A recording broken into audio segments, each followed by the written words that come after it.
అమ్మా నువ్వు? నా పేరు మీనాక్షి అండి, వాసుదేవ్ గారి భార్యని. మహాలక్ష్మిలా ఉన్నావమ్మా.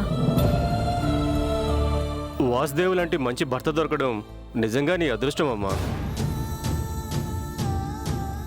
మహాలక్ష్మి అని మీరే అన్నారు కదండి, ఈవిడ దొరకడం ఆ వాసుదేవ్ అదృష్టం అని అనుకోవచ్చు కదా.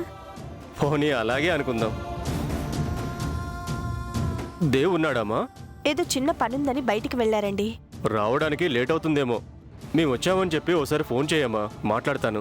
10 నిమిషాల్లో వస్తానని మీరు వచ్చే ముందే ఫోన్ చేశారండి. ఇప్పుడే వచ్చేస్తారు, ఒక్క నిమిషం. వాసుదేవ్ భార్య చాలా మంచి అమ్మాయిలే ఉంది కదూ? అవునండి.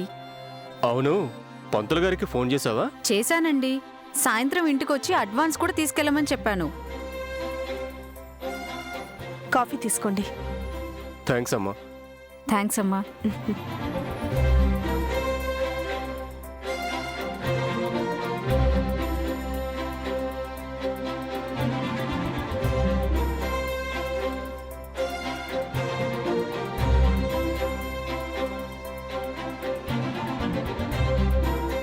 కాఫీ చాలా బాగుందమ్మా.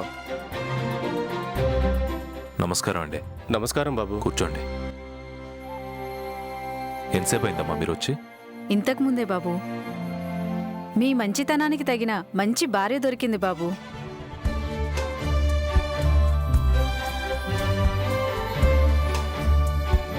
ఇద్దరు చాలా అదృష్టవంతులు. మీరు మా ఇంటికి రావడం చాలా సర్ప్రైజింగ్గా ఉంది. మేము మీ ఇంటికి వచ్చేలా చేసింది నువ్వే కదా బాబు? నేనా? అవును బాబు, నువ్వు మాతో మాట్లాడి సంబంధం కుదిరించుండకపోతే మేం మీ ఇంటికొచ్చే అవసరం ఉండేది కాదుగా.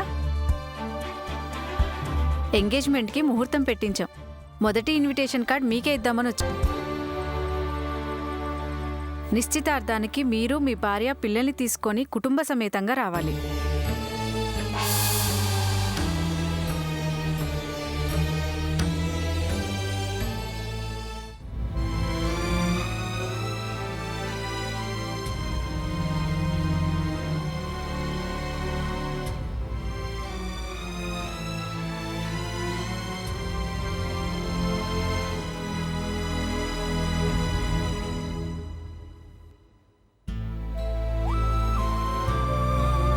క్షమించండి, నేను ఈ నిశ్చితార్థానికి రాలేను.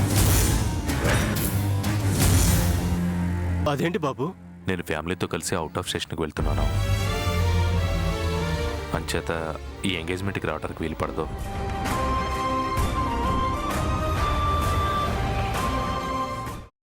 అమ్మా, అలాంటి వాళ్ళది నిజమైన ప్రేమ కాదు, అది వ్యామోహం.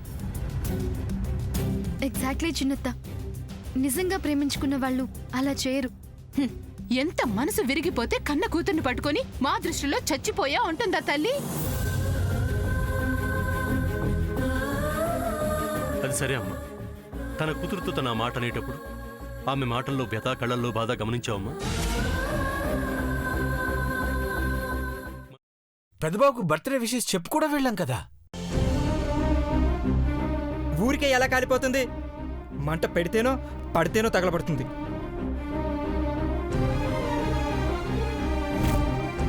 కరెక్ట్ చిన్నబాబు, నీకొచ్చినట్టే నాకు డౌట్ వచ్చింది. పార్వతే షర్టును తగలబెట్టిందనుకుంటా.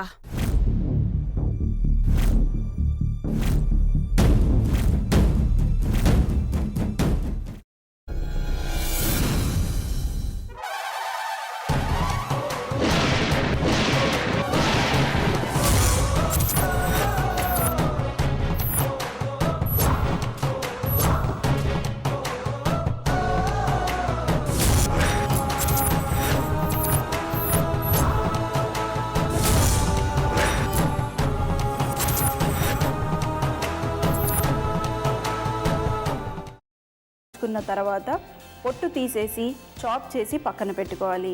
ఒక ప్యాన్లో కొద్దిగా నూనె వేడి చేసి అందులో ఆవాలు, మినప్పప్పు, శనగపప్పు, కరివేపాకు, సన్నగా తరిగి పెట్టుకున్న ఉల్లిపాయలు వేసుకుని 1 నిమిషం పాటు వేయించుకోవాలి. ఆ తర్వాత కాల్చి కట్ చేసి పెట్టుకున్న వంకాయని కూడా అందులో వేసుకుని బాగా మిక్స్ చేసి బౌల్లోకి ట్రాన్స్ఫర్ చేసుకుని అందులో తగినంత చిక్కటి పెరుగు లేదా పల్చటి పెరుగు వేసుకుని మిక్స్ చేసి అన్నంతో కానివ్వండి, చపాతీతో కానివ్వండి సర్వ్ చేసినా చాలా బాగుంటుంది.